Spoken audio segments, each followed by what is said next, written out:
What is up, everybody? It's Animac here for AnimeUproar, and we finally got more information about Merlin's backstory after over 330 chapters of desperately waiting to learn more about the most secretive and most mysterious member of the 7 deadly sins. We also learned a lot more about Merlin's secret plan and her true intentions, including the reason why she has been searching for the power of chaos for thousands of years. Or at least we got a reason. I'm not sure that's the whole reason, but we'll talk about that later. In this video, I will be delving deep into the brand new information about Merlin, and I will also be examining whether Merlin really betrayed the 7 deadly sins. Some of the things that were recently revealed in the manga definitely suggest that Merlin committed treason against her comrades, so I will be talking about all of it right here in this video. If you enjoyed the 7 Deadly Sins content right here on the channel, please leave a like to let me know. And if you happen to be new to AnimeUproar, please don't forget to subscribe and hit that notification bell to turn on all notifications. If you really want to get notified, you have to go through the trouble of clicking the bell and then actually selecting the option that says all. Otherwise, you will still miss a lot of our videos. It's just the way YouTube works. Feel free to hit me up on Twitter and Instagram at AnimeUproar for all the latest 7 Deadly Sins news and updates. Finally, this video will contain 7 Deadly Sins manga spoilers. We're talking about the latest developments in the story, so please proceed with caution. You have been warned. In the recent chapters of the 7 Deadly Sins, the mysterious Lady of the Lake revealed a lot of very interesting details about Merlin, and she has shed some light on why Merlin has been searching for the power of chaos for thousands of years. The Lady of the Lake explains that she herself was wrought from chaos, and that she is also known as the Saint of Chaos. Arthur remarks that he has heard about the Lady of the Lake before, and then he remembers that she is said to have given the legendary sword Excalibur to King Carfin I, one of Arthur's predecessors and the first wielder of Excalibur. In some versions of the Arthurian legend, there is no sword in the stone, and instead Arthur gets Excalibur from the Lady of the Lake. So this little tidbit is consistent with Arthurian legend. The only difference is that in this case, the Lady of the Lake gave Excalibur to a predecessor of Arthur rather than Arthur himself. Meliodas is surprised that he has never heard of this being called Chaos before, despite being alive for over 3,000 years.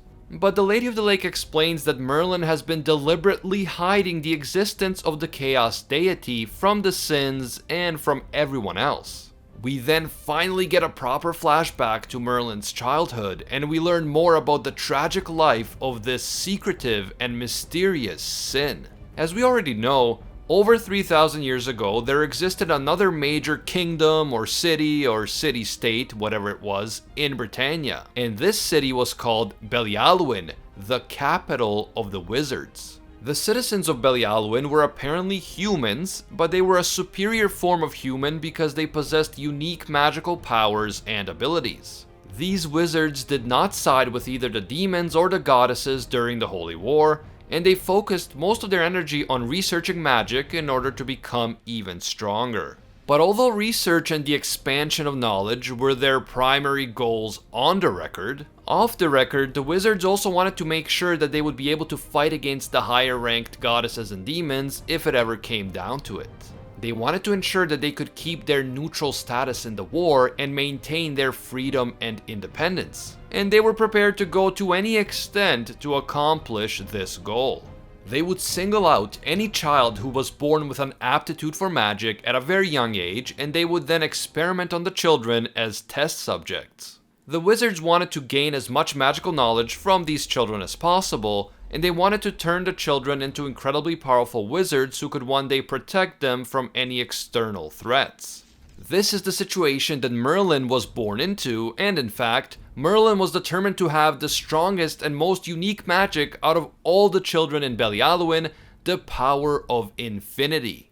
Because Merlin was such a child prodigy when it comes to magic, all the wizards, including her father who was the leader of the wizards, wanted Merlin to study and train as much as possible in order to become as strong as possible. But despite her immense talents, Merlin was still just a child and she wanted to have a normal childhood. She wanted to feel love and kindness from her parents, she wanted to have friends, but all she ever got was more pressure, more books to study, more tests to perform, and so on. She felt like she was living in a prison rather than a loving and supportive community. This caused Merlin to become sick of everything, and eventually she ran away from home. But despite successfully evading the wizards for some time, they eventually caught up to her. And just as they were about to capture her and force her to return to Belialuin against her will, she was rescued by none other than Meliodas. Since Meliodas saved her, and since he was the only person to ever show her warmth and kindness, Merlin began developing feelings for Meliodas, and she eventually fell in love with him. In order to get Meliodas' attention, she transformed into an adult version of herself, and she used infinity to stop time so that she could always look this way. She hoped that in this new form, she would be able to win Meliodas over, but that could never happen because Meliodas fell in love with Elizabeth. Meliodas and Elizabeth were so deeply in love that no matter what she did, Merlin never stood a chance with Meliodas. Now, I have to say that I have very mixed feelings about this reveal that Merlin has apparently been in love with Meliodas this entire time. Does Meliodas really need a full-fledged harem so late in the story? He already has Elizabeth, Zaneri is in love with him, Diane was in love with him, and now Merlin. I would understand if Merlin was in love with Meliodas at some point in the past, but the idea that she would be in love with him all this time, so much so that she could not return Escanor's feelings for her even in his final moments, just rubs me the wrong way. It just feels a bit unnecessary since Meliodas and Elizabeth already have each other, and poor Escanor deserved some love too, but maybe I'm just biased because of my love for Big Daddy Sunshine. Let me know what you guys think. Why is Meliodas such a chick magnet? And are you cool with this whole Merlin loving him thing? Or did it rub you the wrong way like it did me? Moving on, despite her feelings of heartbreak and frustration, Merlin could not hate Elizabeth or Meliodas because they were both such kind and warm people. So Merlin decided to return to Belialuin and to throw herself into magical training. This is when she became a glutton for knowledge. She used the search for more and more magical knowledge as a way to distract herself from her unrequited love.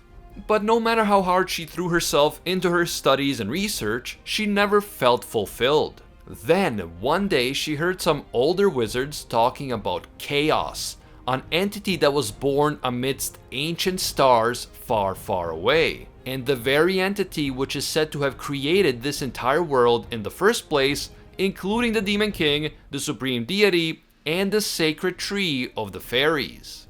Eventually, the Supreme Deity created the Celestial Realm and the Goddess race, the Demon King created the Demon Realm and the Demon race, and the Sacred Tree created the Fairy Realm and the Fairies. Next, Chaos created the Giants. But the Giants were obsessed with power and strength, and they just kept fighting each other in order to prove their supremacy as warriors. Chaos was disappointed by this simple-minded behavior, so it went on to create the human race.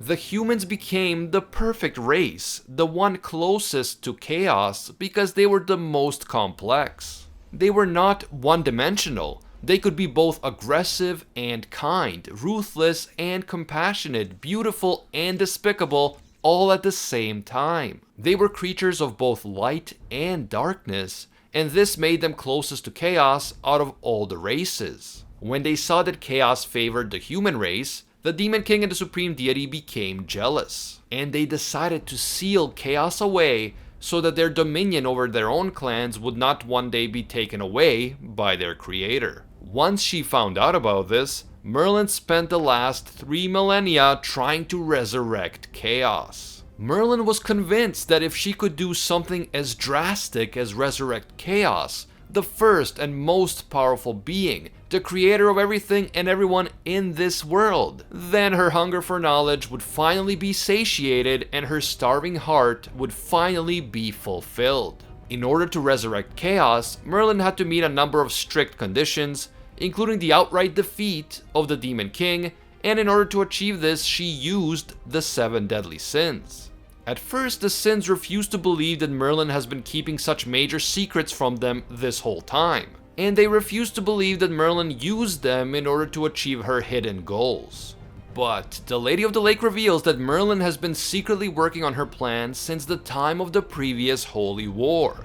It turns out that she was the one who asked the giant craftsman Dabuzu to forge the Coffin of Eternal Darkness in the first place. Merlin initially wanted to use it to seal away the Demon King and the Supreme Deity, and it is clear that none of the Sins had any idea that this was the case. Merlin also intentionally delayed her spell to stop time during the first fight against the Demon King in order to allow him to be resurrected.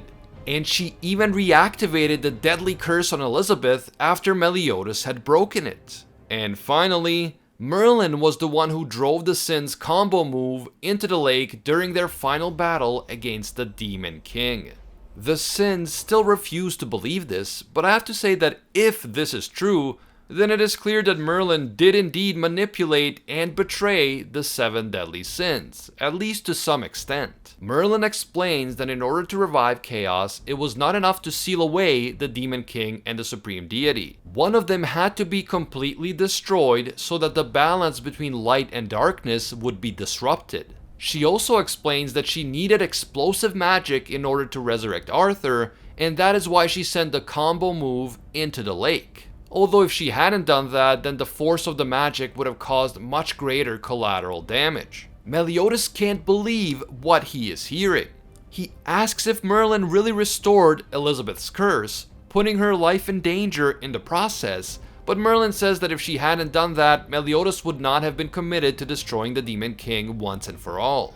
Since Meliodas' main goal was to break Elizabeth's curse, Merlin needed to keep him motivated in order to destroy the Demon King. Because of course, without the Demon King's complete destruction, the balance could not have been disrupted and Chaos could not have been resurrected. So at this point, Merlin explicitly admits that she was the one who reactivated the curse, although she says that she was also the one who saved Elizabeth from the effects of the curse. And while that's all well and good, reactivating the curse could have killed Elizabeth. What if something had happened to Elizabeth that Merlin couldn't have controlled? Like, what if Elizabeth was really killed while Merlin was distracted by something else? If that had occurred, Elizabeth's death would be on Merlin's hands. And I really do think that Merlin's willingness to take such a risk does amount to treason against the 7 deadly sins. We can argue that Merlin's betrayal was limited in scope, that she was there to make sure Elizabeth would be okay, that she had a good reason for what she was doing, and so on. But at the end of the day, she put Elizabeth's life in danger after everything Meliodas and Elizabeth went through for 3,000 years. And she did it without ever revealing her true intentions to the sins. This may not make Merlin an outright villain or anything, but it definitely makes her a traitor. She committed a serious sin against her best friends and comrades. Meliodas and the Sins demand to know if Merlin only assembled the 7 deadly sins in order to use them to achieve her goals.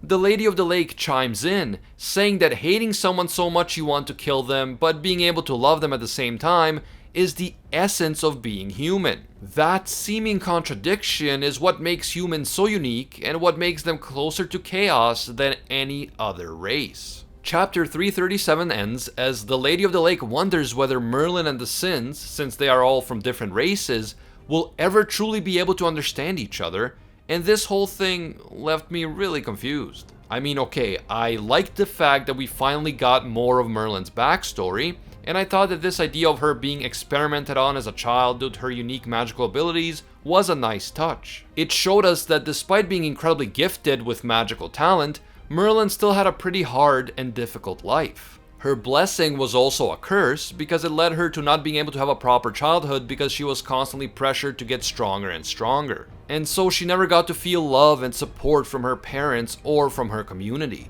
She felt like a prisoner in her own home, which prompted her to run away from home altogether. All of that was fine, and I really enjoyed learning more about Merlin. But as I said earlier, the whole Merlin loves Meliodas thing was a bit disappointing to me. If she had a crush on him at some point, that would be fine, but the idea that she apparently loved him this whole time and that her whole gluttony for knowledge was just a way to distract herself from his unrequited love just didn't sit right with me.